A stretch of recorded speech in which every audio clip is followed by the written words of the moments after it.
most of the Miccosukes live near the Everglades National Park. You have sawgrass marshes, so we call that kahia net. So we have our words that we call these different areas, and then when we get to the mangrove area, we ahiluchonda, ahiloche, and that's in the mangrove areas. That's how we know the area. So sometimes when it depends on what politician or what agency takes over, they change all these names. But we know what we call them, and that's what we refer to them. And I know here it says Gator Hook Trail. I don't even know what Gator Hook Trail is. Yeah, I don't know if where you hook gators. Trail, like, okay, how does that work? But anyways, I know for me, I grew up not too far down here. My family's camp was about 20 miles that way. And when I was a little baby, we lived in a camp over almost towards Ochapi. And I have my aunt still lived there. My husband, his family, right when you get out to the Tamiami Trail, his family, that Indian village, that's where he grew up. And that's where his grandfather and them had their camp. And then we have camps further north of that, out in the Big Cypress itself. And when we come down these roads, we always reminded of who was here before us and what was that life here before us. And I know when we were first married, eons ago, it seemed like yesterday. And so we reminisce about what we used to do. We were always in this area a lot, almost every day, because he built the Chiki hut structure, so me and the kids would help him. So we spent many hours trudging water all out here. And when you're always out in nature, you're always reminded of that connection you have. And throughout the years, we've had to change what we do, and to still be able to connect with nature. I go out into the Everglades Marsh area a lot. But this area of the Big Cypress, before the Big Cypress Preserve was created, you had the Miccosukes and the Seminoles who lived out here for generations, and then you had other people move here periodically. The earlier settlers that came and inhabited the area of the Big Cypress and living off the land, kind of almost similar like to how we live off the land, a more similar life. And it was they were a law unto themselves out here, took care of themselves. And I heard stories I've heard over time from my late mother and my late grandma of how used to be you could travel all over the place and never worry about looking for food, because there was a real plentiful, a lot of birds, a lot of deer, a lot of plant life that you could harvest and eat.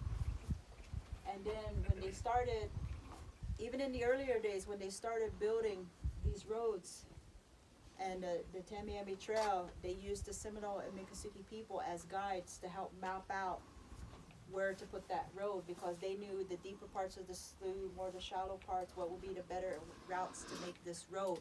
But you don't really read about that in the history of the creation of the Tamiami Trail and the big part that the Indian people served and putting those routes of where to go. Because Henry Flagler didn't know where he had to go, so they used the Indian people. And even some of at that time, you had a lot of in my language, we talk in colors, races of. We don't use the word race. We say there's different communities of people, and we all come from the earth, so we have different colors of clay we come from. And there's our relatives that come from the black clay, the colored people also lived in this area and helped build that road too. With it was a group effort of all different kinds of people building that road. And I always wondered at the time, did our people, do they think, and think back, should they ever have given them a route? you know, then the trail wouldn't be here, right?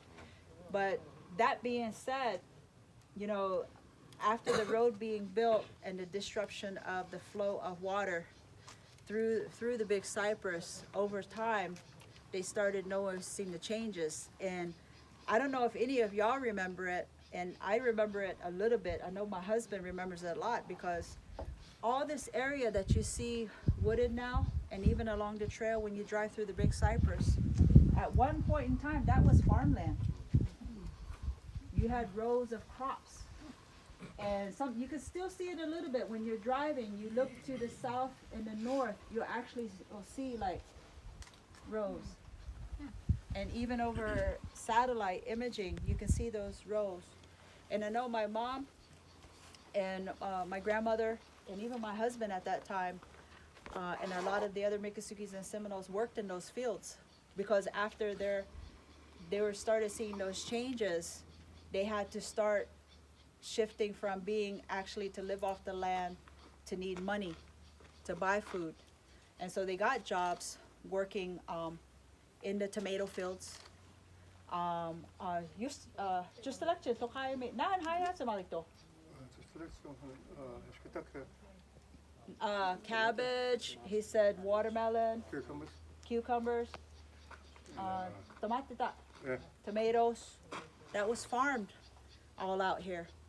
And even towards Ochapi, where you have Burdon Road and Turner River Road, all of that back in there was all agricultural farmland. So they farmed it. And then, I think maybe 70. About 70 or 74. He said maybe about 1970, 1974 that's when they stopped all of that. And then that was about the time that they started. There was the fear of the Collier jet port, and it was going to be this big old inland airport and the big hub, a major airport out in the middle of the Everglades. And then you had a lot of people trying to work to stop that.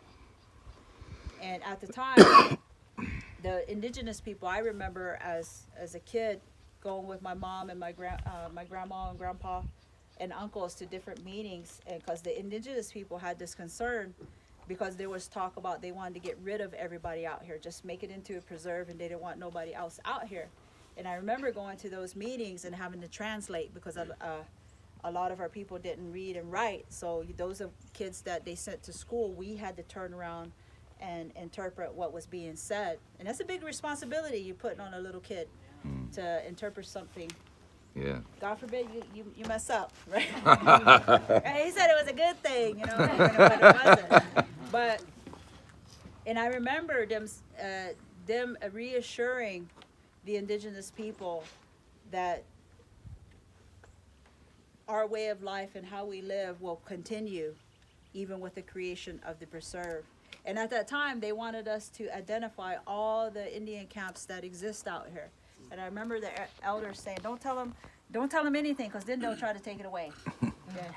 or make you just stay right there. Because at that time, you still had this moving around nomadic. You didn't have permanent homes. You just lived, you traveled where you can find food and where you can survive. And there was always that fear, you know, because, you know, let's say if you want to know if you can trust your government, ask an indigenous person, right? So there was always this fear that, yeah, they're going to say that we can stay here. They're not going to try to move anybody. But many years down the road, when they think we have forgotten, that's when they're going to try to do it. When your younger people don't understand these agreements that you made, then that's when they'll throw it out the door and do whatever they want. And also at that time, you had a lot of non-Indian people that were out here that were going to face losing their properties out here. But for the greater restoring and preservation of the preserve, apparently that was felt that man wasn't conducive to interact, to live in nature, for nature to exist.